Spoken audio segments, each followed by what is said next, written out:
Welcome to Fluent Phonics. Today we will learn how to pronounce the word cataclysmic. Cataclysmic. Cataclysmic. Cataclysmic.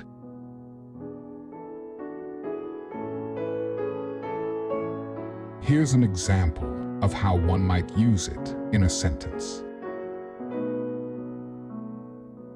The earthquake caused a cataclysmic shift in the landscape, altering the course of rivers and destroying entire neighborhoods. Cataclysmic describes a sudden, violent event that causes widespread destruction or upheaval, typically an earthquake, flood, or other natural disaster.